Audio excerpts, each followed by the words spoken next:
সম্মানিত ভাই সকল, আসসালামু আলাইকুম ওয়া রাহমাতুল্লাহ।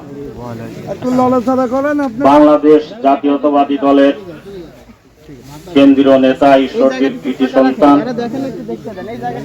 জনাব হাবিবুর রহমান হাবিব সহ বিএনপির বিভিন্ন পর্যায়ের নেতৃবৃন্দ, সম্মানিত ঈশ্বরদী পাবনাবাসী ভাইরা আমার, আসসালামু আলাইকুম ওয়া রাহমাতুল্লাহ।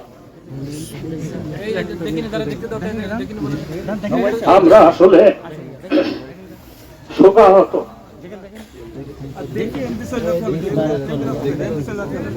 আমার জেলখানার সাথী হিসাবে নেভাউর রহমান রাজু সম্পর্কে বিভিন্ন ভাই বিভিন্ন কথা বললেন। জেলখানার বাহিরেও নেভাউর রহমান রাজু একজন বিনয়ী এবং ভদ্র, এ কথা সকলেই স্বীকার করবেন। রাজনৈতিক কারণে, সামাজিক কারণে নেভাউর রহমান রাজু আমার ছোট ভাই ছিল।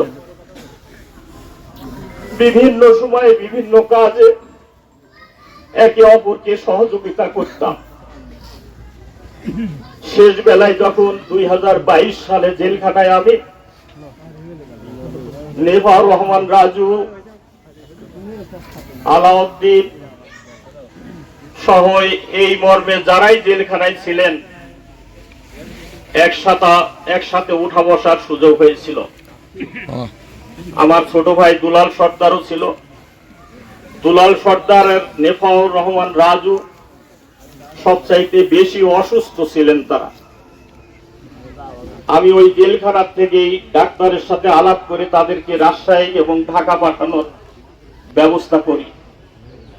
আমি বের হয়ে এসে এই পরিবারগুলির সাথে দেখা সাক্ষাৎ করছি, কথাবার্তা বলছি। অসহনীয়তাদের যে অবস্থা ছিল সেগুলি হাড়ে হাড়ে এবং তীরে তীরে অনুভব করছি। নেভাউর রহমান রাজু আপনারা সকলেই যে ভালোবাসেন তার জানা যায়, আজকে উপস্থিতি তার প্রমাণ করে। সে যে ভালো মানুষ ছিল এ কথা আমরা সকলেই স্বীকার করি। সে যে সামাজিক কাজ করত, এর জন্য আল্লাহর কাছে আজকে দুহাত তুলে ফরিয়াদ করি, হে রাব্বুল আলামিন, হে পরওয়ারদিগার, তোমার একনিষ্ঠ বান্দা, সামাজিক বান্দা তোমার ডাকে সাড়া দিয়ে আজকে তোমার কাছে হাজির হচ্ছে। আল্লাহ, তুমি তার গুনাহ খাতা থাকলে মাফ করে দাও। আমিন। অন্যায় এবং অবৈধভাবে হাসিনা সরকার আমাদের এই ভাইদেরকে কারারুদ্ধ করে রেখেছিল, সেই যন্ত্রণা এবং সেই সমস্যার কারণেও তাদের গুনাহ তুমি মাফ করে দাও। আল্লাহ, তার পরিবারের প্রতি তুমি সহানুভূতি হয়ে যাও। ভাবে তার ভাই হিসাবে করজোর ভাবে আহ্বান জানাচ্ছি, আল্লাহর ওয়াস্তে আজকের দিনে তাকে মাফ করে দেন। আল্লাহ আমাদের সকলকে কবুল করুন। ওয়া মা আলাইনা ইল্লাল বালাগ। আসসালামু আলাইকুম ওয়া রাহমাতুল্লাহ।